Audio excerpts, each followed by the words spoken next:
우리 계속해서 거룩한 출발 시리즈 함께 살펴보고 있는데요. 오늘은 8번째 성실이라는 제목으로 여러분들과 함께 은혜를 나누고자 합니다. 저의 그 경험을 가지고 여러분들과 함께 먼저 나누면서 오늘 말씀을 시작하려고 하는데요. 저는 지금부터 한 15, 16년 전에 농촌에서 전도사로 사역을 한 적이 있어요. 한국에 이 평야지대들이 있는데 이 충남의 평야지대가 아산 쪽에 있거든요. 근데 그쪽 끝에 보면 삽교천이라는 데가 있어요. 이 삽교천 근처에 있는 농촌 교회에서 제가 사역을 한 적이 있습니다. 그런데 그때 이 시골에 농사짓는 어르신으로부터 배웠던 그 교훈이 제 마음에 너무 깊이 새겨져서 제가 평생 동안, 그리고 때마다 늘 마음에 다시 한번 이렇게 되뇌이는 교훈입니다. 성경 공부 시간에도 한번 제가 나눈 적이 있는데요. 농부들은 참 부지런하시죠. 해가 뜨면 이미, 해가 뜨기 전에 이미 논과 밭에 나가 계세요. 이 농사를 모르는 제가 볼 때는 도대체 저기에 무슨 할 일이 있지 싶은데 뭐 풀도 뽑고 밭 일항도 이렇게 고르시고 여러 가지 일들을 정말 쉬지 않고 하십니다. 해가 져서야 집에 돌아오시는데 그때도 쉬지를 않으시더라고요. 그 다음날 일할 거를 또 계속해서 준비하시는 그 모습을 보면서 아, 농부는 참 부지런해야 할 수 있구나 하는 것을 배운 시간이었습니다. 봄에 교회에 부흥회가 있었어요. 근데 이 부흥회 현수막을 어디에다 달아야 되냐면 종탑에 달아야 되거든요. 근데 한국 교회의 종탑은 대체로 굉장히 높습니다. 그리고 뾰족하게 돼 있어서 거기에 올라가는 게 여간 아슬아슬한 일이 아니에요. 근데 그 일을 주로 누가 하냐면 전도사들이 하거든요. 그래서 뭐 시골 교회에 일꾼도 없고, 그러니까 전도사 혼자서 제가 아슬아슬하게 종탑에 매달려서 현수막을 달았습니다. 근데 우리 도쿄 지역도 바닷가다 보니까 바람이 많이 불잖아요.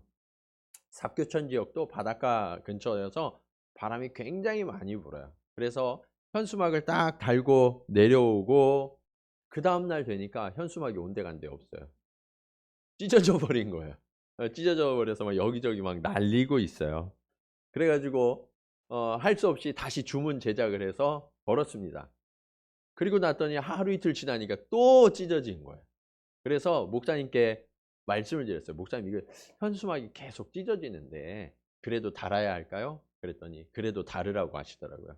그래서 어, 업체에 전화를 걸어서 이 바람 때문에 너무 힘들다. 그러니까 가운데 좀 구멍이 뚫려 있어서 바람에 좀 강한 현수막을 제작해서 보내주겠대요.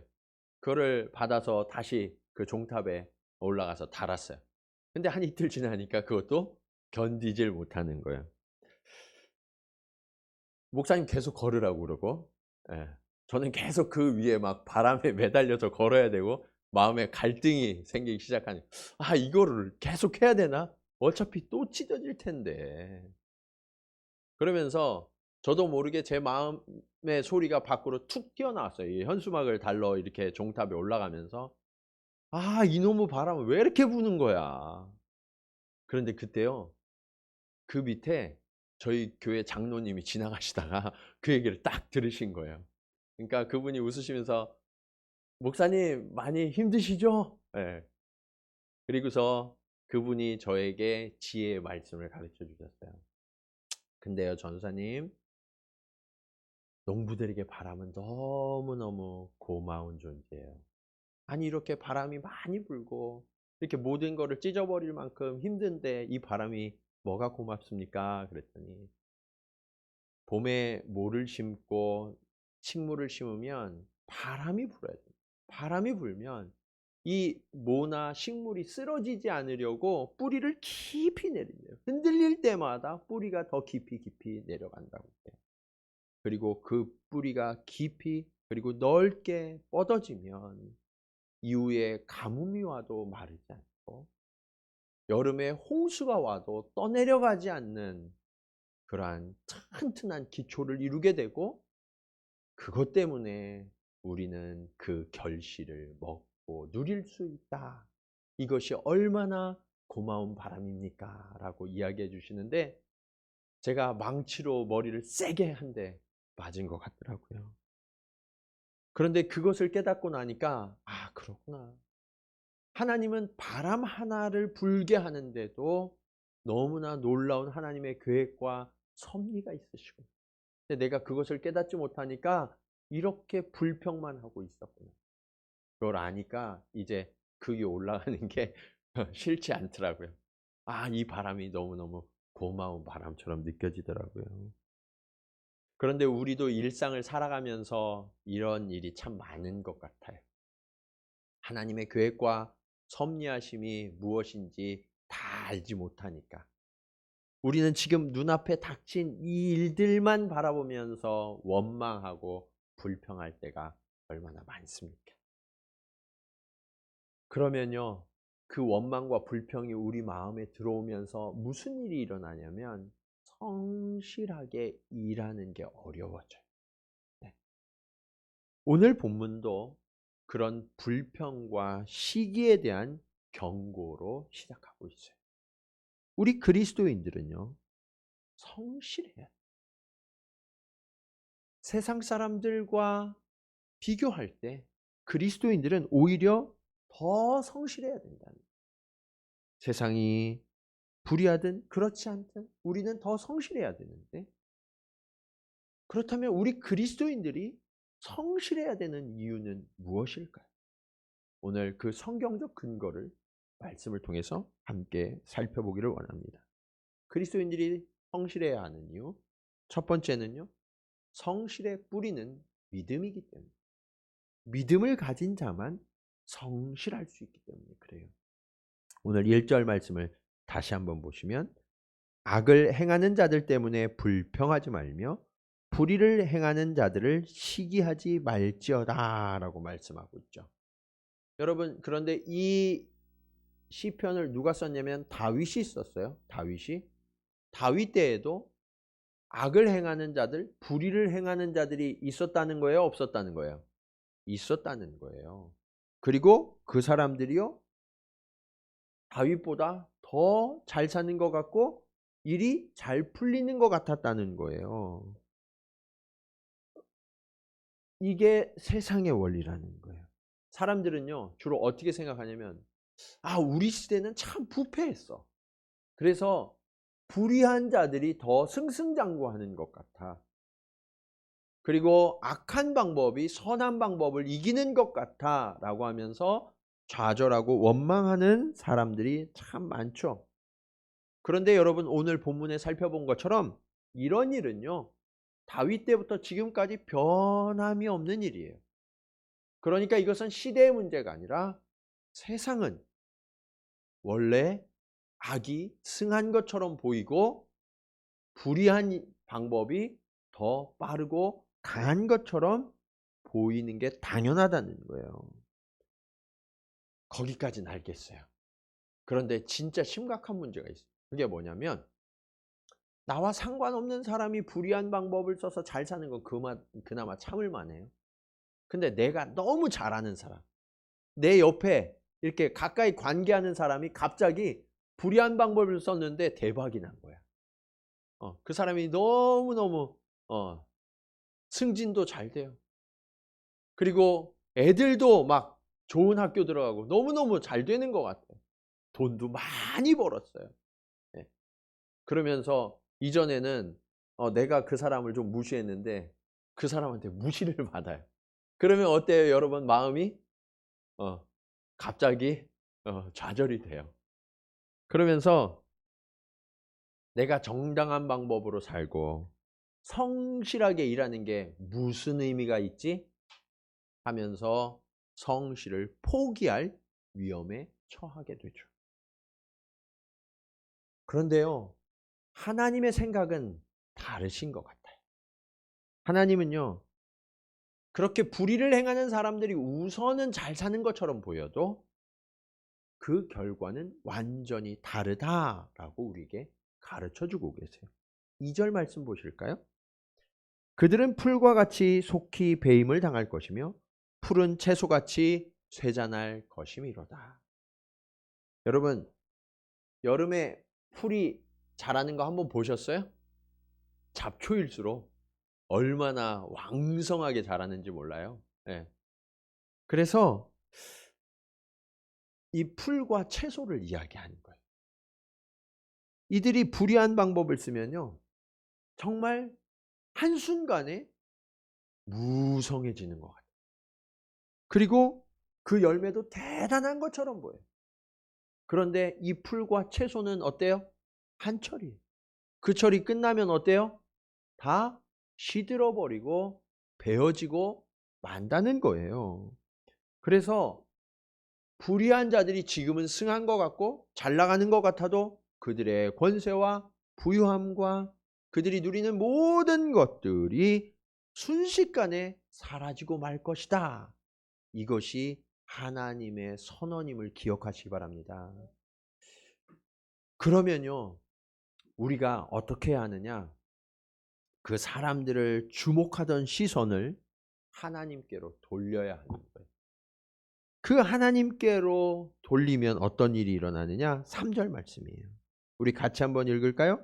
자, 시작. 여호와를 의뢰하고 선을 행하라.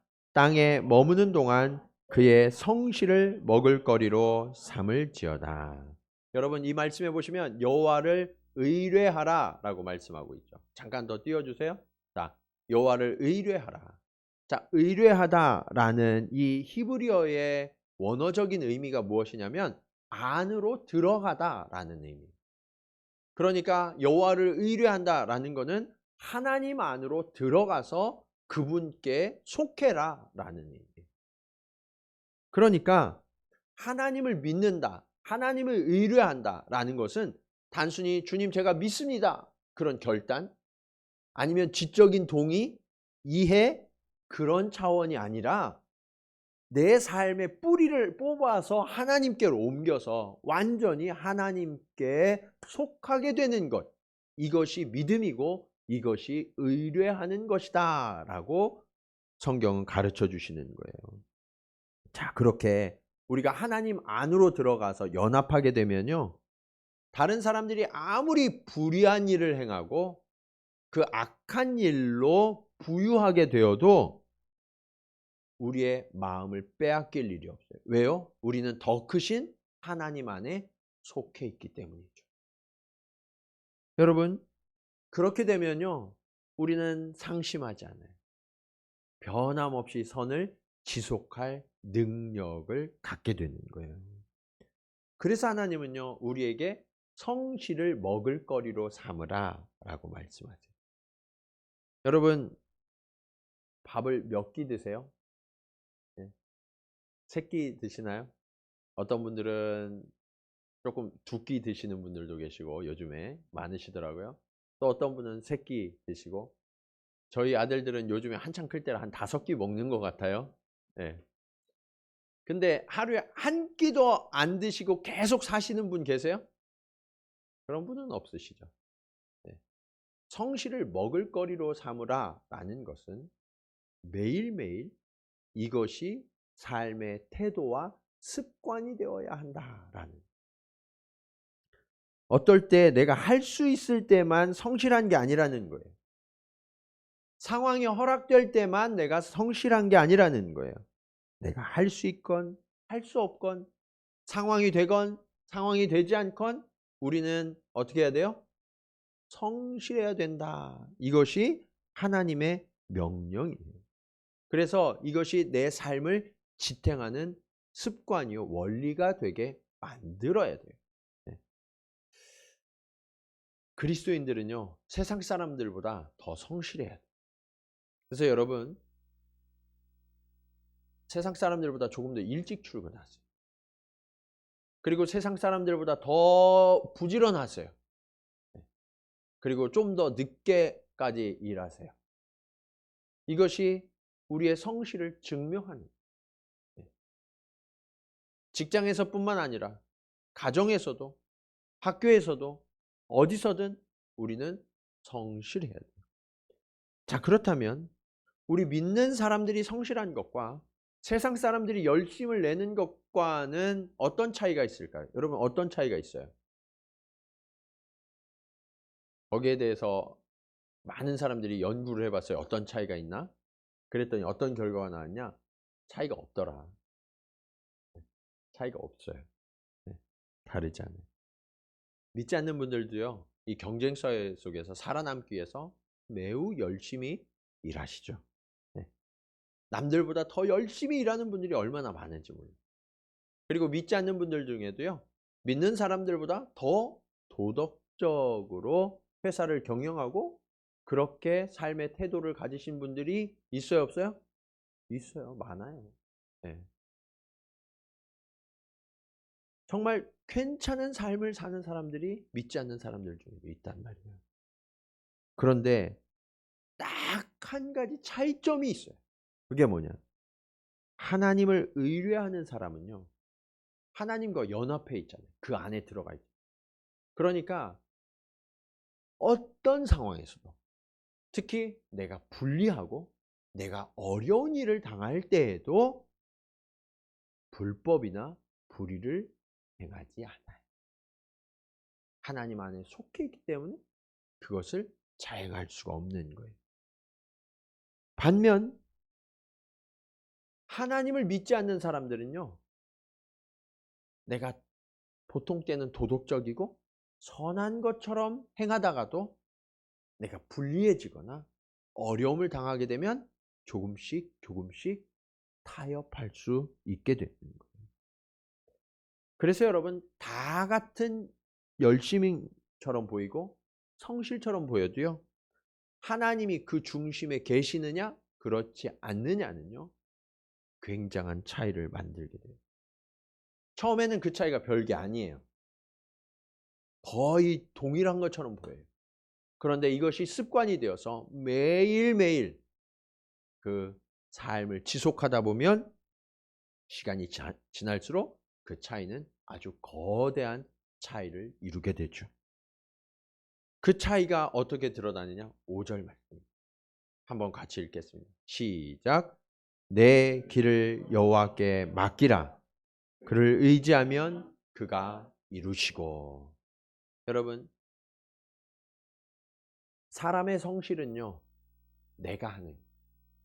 그런데 내가 하다 보면 우리의 열심, 우리의 시간, 우리의 지혜, 우리의 자원은 한계가 있어요, 없어요?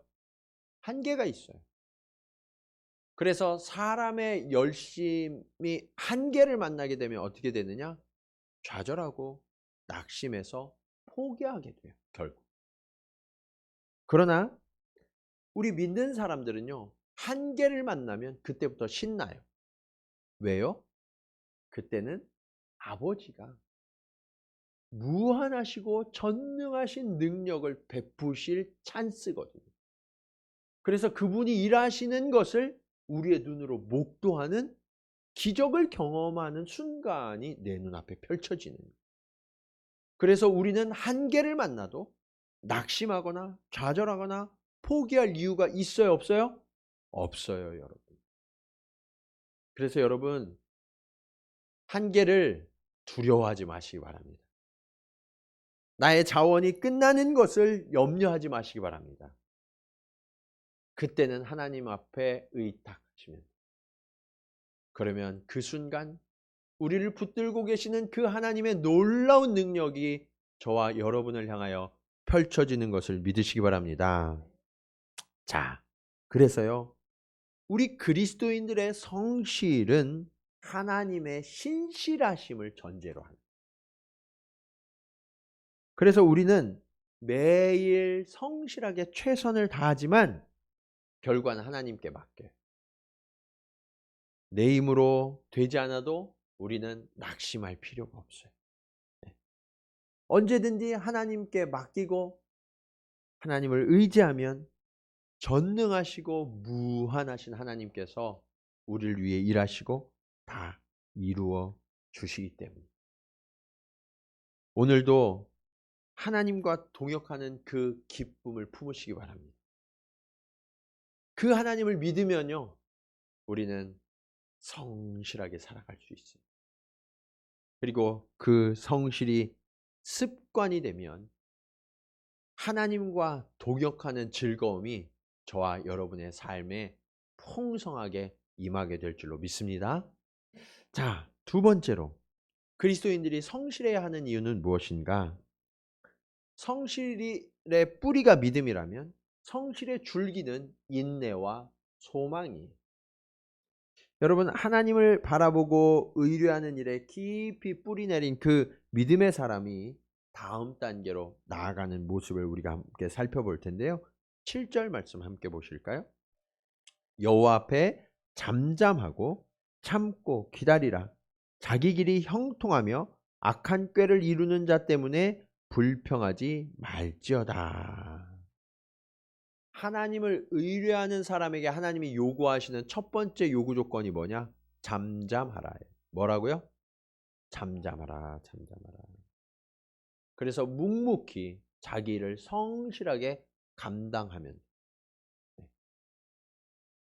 참고 기다리라는 거예요. 그 일이 다 이룰 때까지 참고 기다리라는 거예요. 그때 우리가 조심해야 될 것이 하나 있어요. 악한 꾀를 이루는 사람들로 인하여서 불평하지 마라. 여러분, 왜 이게 중요하냐면 내 마음에서 원망을 품고 그리고 내 입술로 불평을 말하는 순간 우리의 인내의 노력이 무너지고 말아요. 그래서 성실을 지키는 사람, 그 사람이 꼭 반드시 지켜야 되는 게 뭐냐? 잠잠함, 침묵함. 요즘 우리가 성경 통독을 하고 있잖아요. 지난주에 우리가 욥기를 읽었죠. 욥은 우리들은 상상할 수도 없는 큰 고난을 만난 사람이었어요.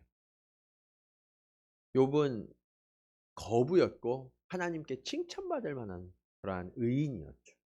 그런데 하루아침에 모든 재산을 다 잃어버리고 그리고 그날 그의 많은 아들, 딸들이 몰살을 당하게 됐죠.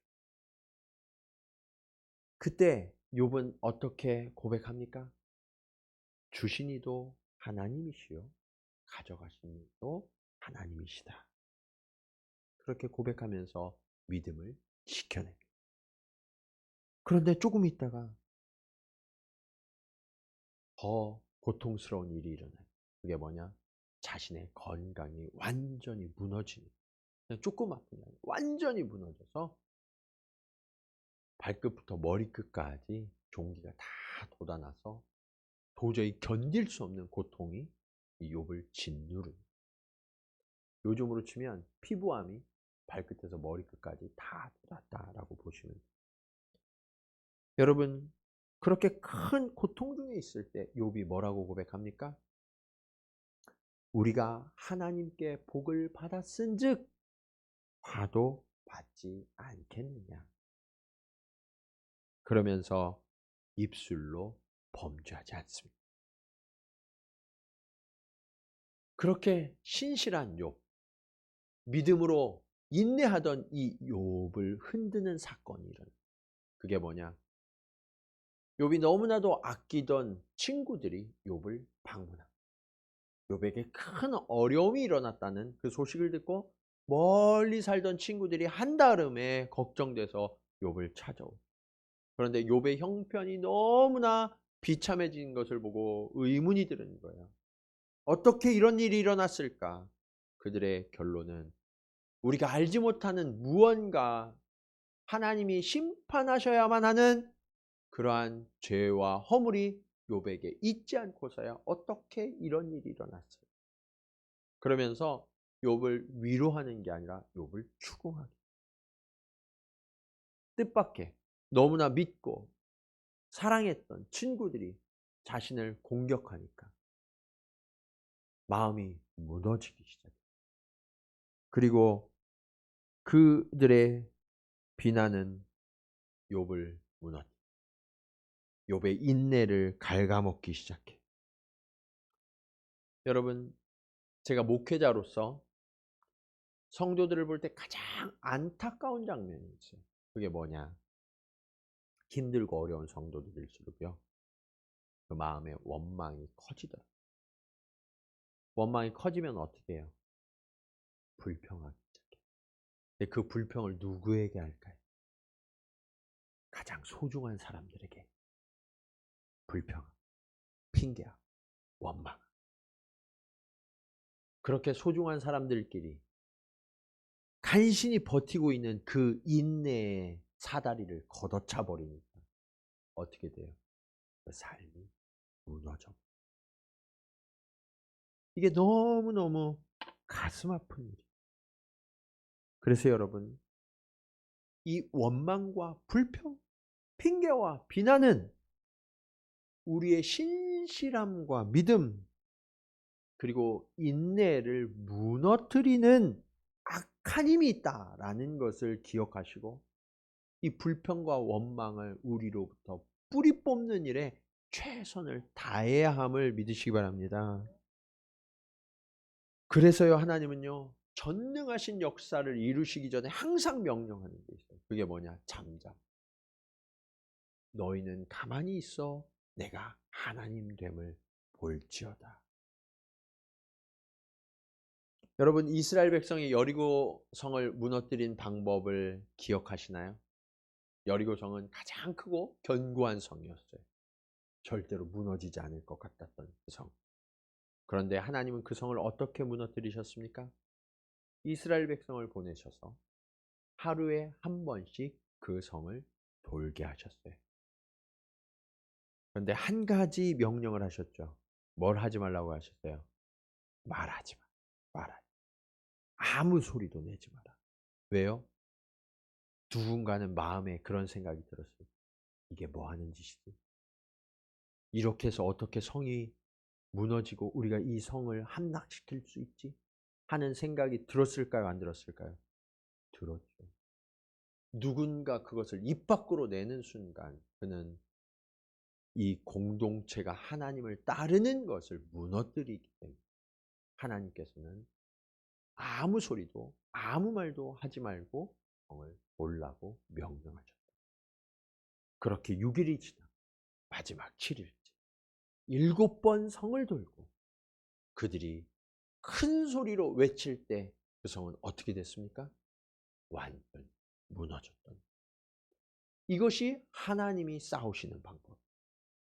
하나님이 승리하시는 방법은 백성이 참고 하나님의 일하심을 기다린 거라.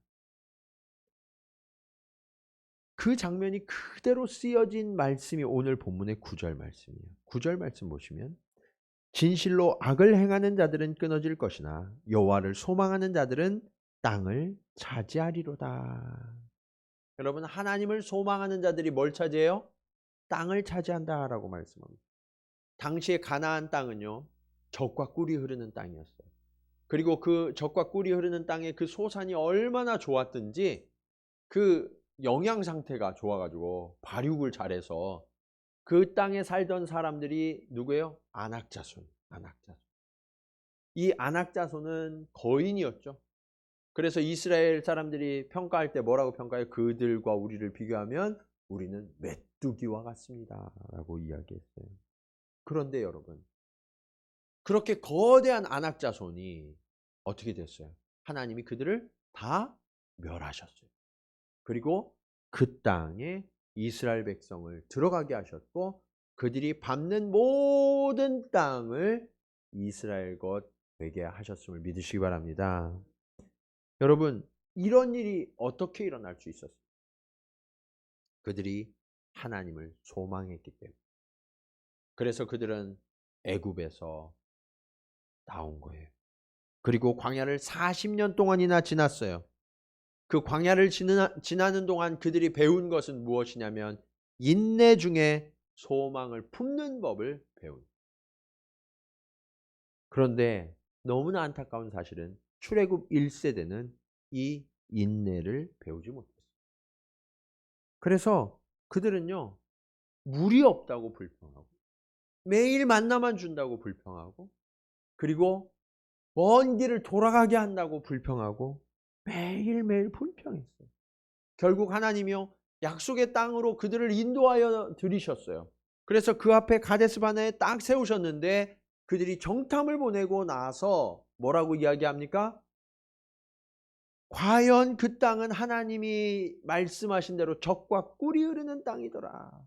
그런데 그 땅은 우리를 삼키는 땅이다라고 악평을 하죠. 여러분,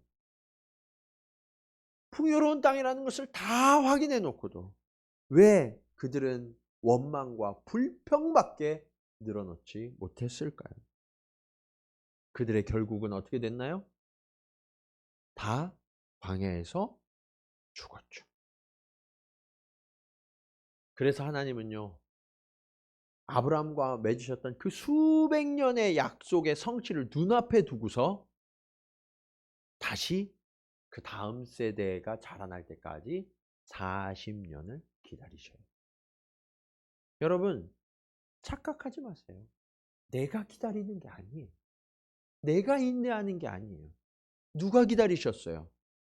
하나님이 기다리시는, 하나님이 인내하시는 거예요.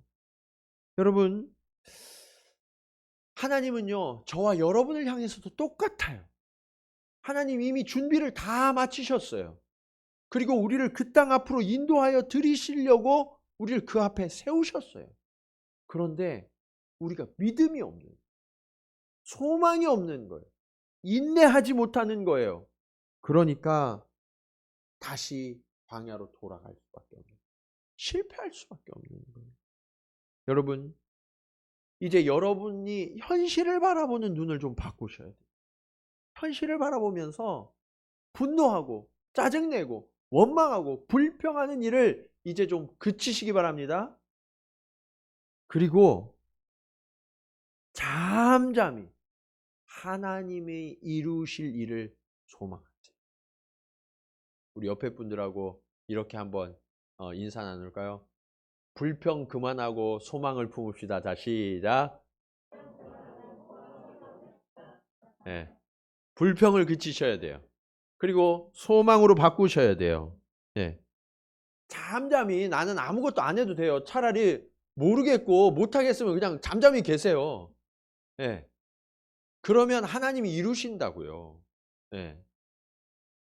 그렇게 하나님이 이루실 일을 소망하면서 인내하면, 그래서 인내로 성실하게 살아가면 하나님이 약속을 이루어 주시고 저와 여러분에게 약속하신 그 약속의 땅을 우리에게 풍성히 부어주실 줄로 믿으시기 바랍니다.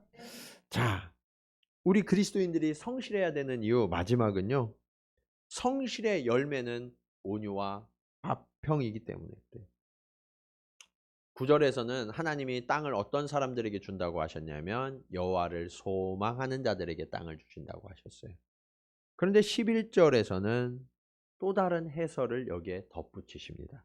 11절 말씀 한번 같이 읽을까요? 자, 시작.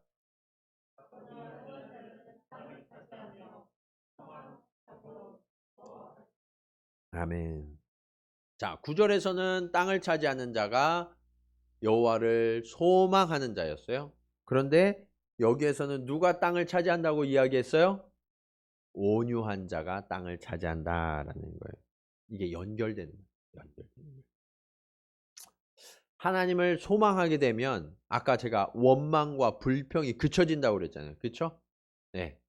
원망과 불평이 그쳐져요. 원망과 불평이 그쳐지니까 내 마음에 무엇이 자라나냐면 온유함이 자라나는 거예요. 그때부터. 그래서 하나님을 소망하는 자는요, 온유함이 내 안에서 자라나요. 우리말에 참으면 화가 된다는 말이 있어요. 맞아요. 참으면 화가 되죠. 자꾸 누르고 참으면 결국 어떻게 되냐? 폭발하게 되어 있어요. 그런데 여기에 딱 한 가지가 더해지면 결코 폭발하지 않아요. 아무리 참. 그게 뭐냐? 그게 소망이에요. 뭐라고요? 소망.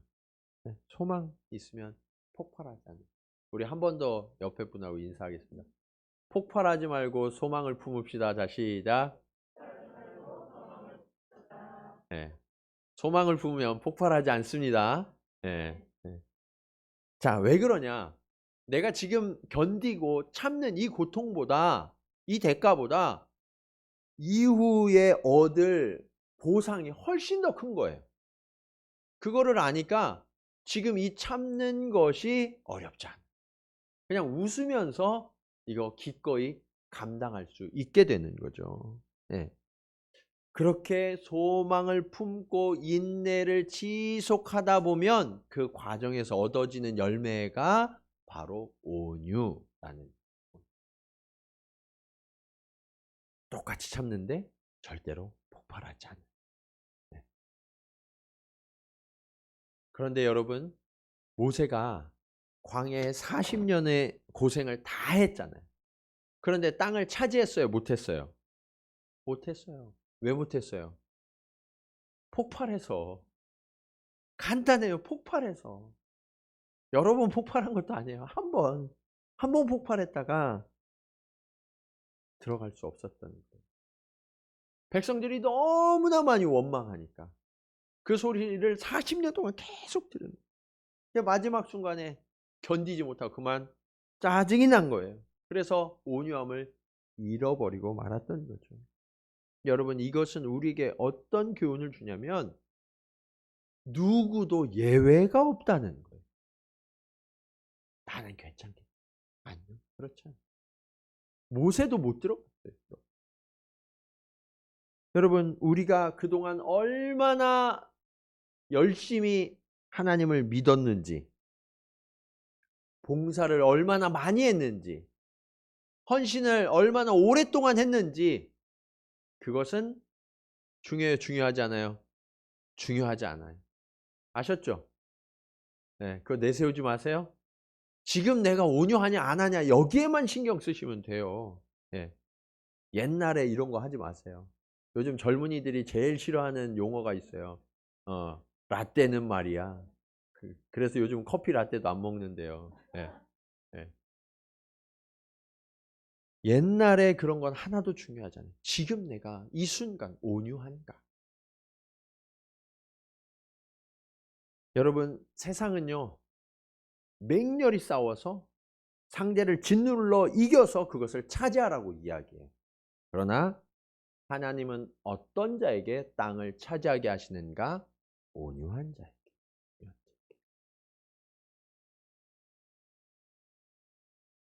마태복음 5장 5절 말씀, 우리가 너무나 잘 아는 말씀인데요. 우리가 같이 한번 읽겠습니다. 시작. 온유한 자는 복이 있나니 그들이 땅을 기업으로 받을 것이며. 자, 온유한 자는 복이 있대요. 근데 그 복의 실체가 뭐냐? 땅을 기업으로. 이 땅을 기업으로 받는다라는 의미는요, 땅을 잠깐 얻었다가 뺏기는 게 아니에요. 유산으로 아예 네 걸로 만들어줄게 라는 약속이에요. 그러면 하나님이 누구에게 이 땅을 유산으로 주신다고요? 온유한 자에게. 네. 그래서 여러분, 우리의 믿음과 성실이 소망 중에 인내로 자라가고 있습니까? 그리고 그것이 온유함의 열매를 맺고 있습니까? 하나님이요, 지금 우리에게 잠깐 고난을 허락하시는 이유는 무엇이냐? 온유한 자만 땅을 기업으로 얻을 수 있기 때문에 그래요. 내가 지금 고난이 길어지는 것 같아요. 그런데 열매가 없는 것 같아요. 그러면 기억하세요. 내가 지금 온유함의 열매를 맺지 못하고 있기 때문일 수 있어요. 이 온유함의 열매를 맺는 순간 하나님은 그 땅을 기업으로 주심을 믿으시기 바랍니다. 자, 다시 11절을 보시면 11절, 네, 그러나 온유한 자들은 땅을 차지하며 풍성한 화평으로 즐거워하리로다 라고 말씀하고 있어요. 그러니까요, 하나님은 온유한 자들에게 땅을 차지하게 하시는데 왜 그러냐? 이 온유한 사람이야말로 다스릴 자격이 있는 사람이구나 라고 하나님이 평가하시기 때문에. 리더십의 최고의 꽃은 뭐냐? 온유함이 꼽히는. 그래서 그 리더들에게는 하나님이 땅을 주세요. 사람들을 붙여주고 함께 다스릴 이 땅을, 영역을 주시는 거예요. 그런데 그곳에는 무엇이 일어나느냐? 하나님이 풍성한 화평과 즐거움을 주시겠다고 약속. 아무리 많은 일이 있어도요, 온유한 사람은 화평을 이룬다는 화평. 그리고 온유한 사람은 그 즐거움을 선물한다. 여러분도 화평을 누리고 싶지 않으세요? 그리고 여러분 인생이 즐겁게 살고 싶지 않으세요? 그러면 어떻게 해야 합니까? 온유하셔야 돼요. 지금 여러분의 상황이 아무리 험할지라도 그 상황을 원망하고 불평하는 일들을 당장 그치세요. 그리고 하나님을 소망하시고 인내함으로 성실을 지속하십시오. 그러는 동안 우리의 온유가 자라나게 되고요. 그 온유가 자라나는 자에게는 하나님이 땅을 기업으로 주셔서 풍성한 화평과 기쁨을 누리게 하시겠다라고 말씀하고 있어요. 이 아름다운 성실의 열매가 저와 여러분의 삶 가운데, 그리고 우리 동경지구촌교회가 걸어가는 모든 걸음 위에 풍성하게 임하기를 주님의 이름으로 간절히 축원합니다. 우리 말씀을 기억하시면서 함께 찬양드리기 원합니다. 하나님 아버지, 그렇습니다. 내 마음이 너무 둔해서 그 주님의 뜻을 알지 못했습니다. 그래서 내가 원망하고 불평도 했습니다. 내가 이 땅을 바라보다가 정말 하나님의 섭리하심의 그 손길을, 그 약속을 놓쳤습니다. 그러나 주님, 이제 다시 주님을 바라보기로 결단합니다. 그리고 그 주님의 일하심을 기다리며 내가 묵묵히 성실히 일하면서 온유를 키워가겠사오니 주님, 나와 동행하여 주시옵소서. 우리 그런 마음으로 함께 고백하기 원합니다.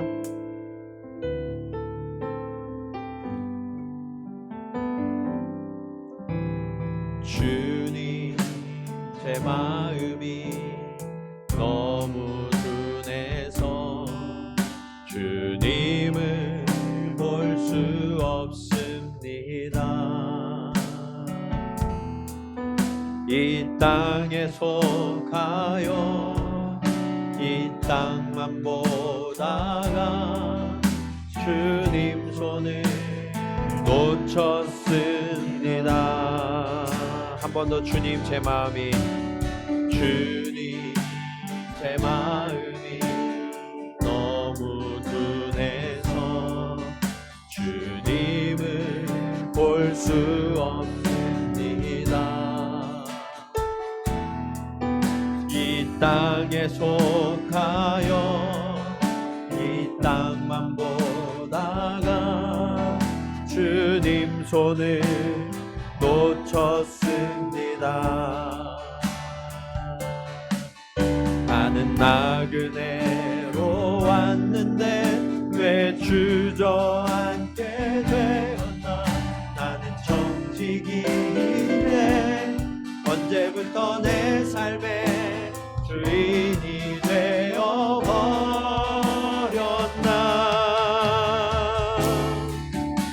믿음이 없이는 기쁘시게 못하나니 고된 수고도 다 헛될 뿐이라. 믿음이 없어서 무너진 삶의 모든 자리에 다시 주님을 기다림. 믿음이 없이는 기쁘시게 못하나니 고된 수고도 다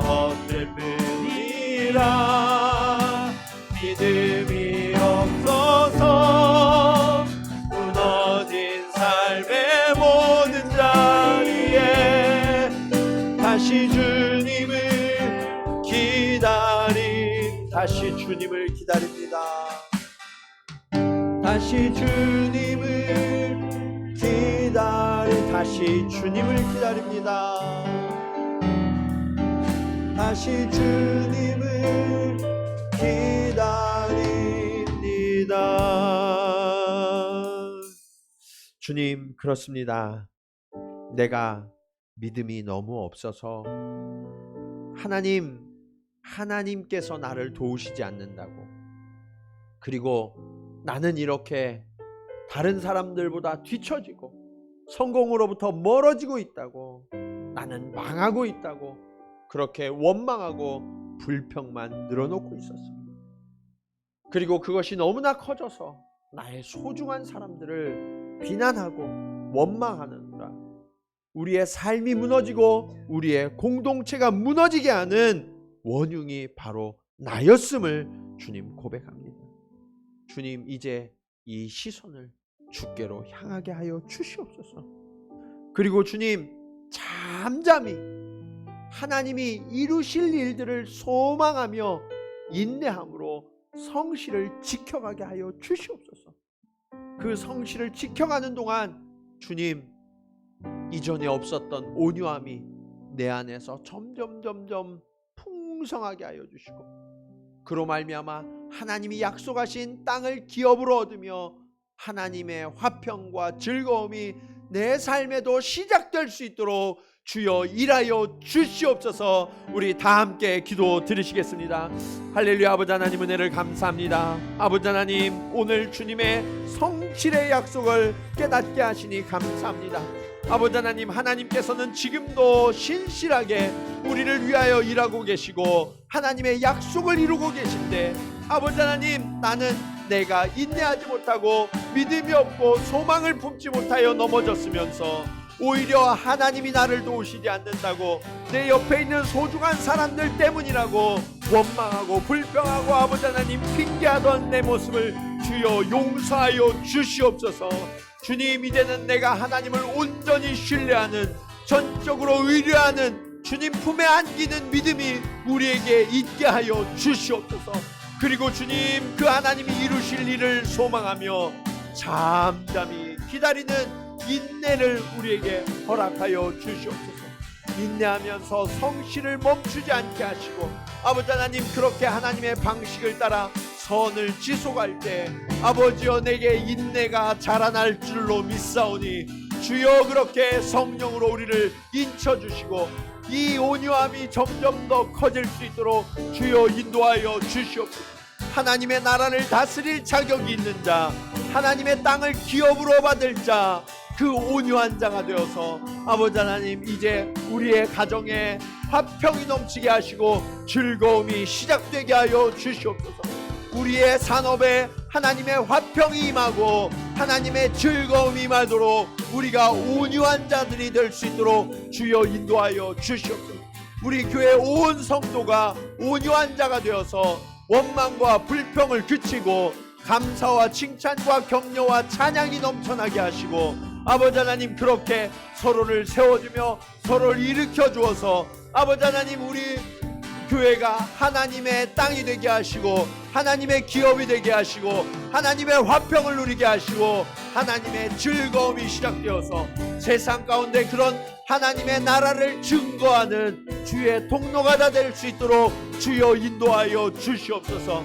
아버지 하나님, 우리가 온유해야겠사오니 주님이 이 인내 중에 온유를 배울 수 있도록 주님 우리를 가르쳐 주시옵소서. 날마다 깨우쳐 주시고 우리를 무너뜨리는 악한 자들의 참소를 그치게 하시고, 아버지 하나님, 우리 안에 온유한 일들만 지속될 수 있도록 주여 인도하여 주시옵소서. 아버지 하나님, 그렇습니다. 우리는 세상을 바라보면서 또 내 주위의 사람들을 바라보면서 세상이 타락했고 불의한 자들이 더 승한 것 같고 나는 이렇게 한없이 무너져가고 꺼져가는 것 같아서 내 마음속에 원망과 불평과 시기가 가득했었고, 그러한 마음 때문에 나의 소중한 사람, 나의 아내와 나의 남편을 향하여, 나의 자녀들을 향하여, 나의 친구들을 향하여 그들을 비방하고 그들을 원망하던 이 악한 자가 바로 나였음을 주님 고백하며 회개합니다. 주여, 이제 이 무너져가는 나의 삶을 주님 앞으로 완전히 들어 옮기기를 결단하였사오니 주님, 나를 불쌍히 여기시고 나를 받아 주시옵소서. 주여, 이제 주님의 품에 안겨서 세상 사람들이 불의한 이익을 얻더라도 요동하지 않는 믿음을 우리에게 허락하여 주시옵소서. 하나님을 소망하게 하여 주시옵소서.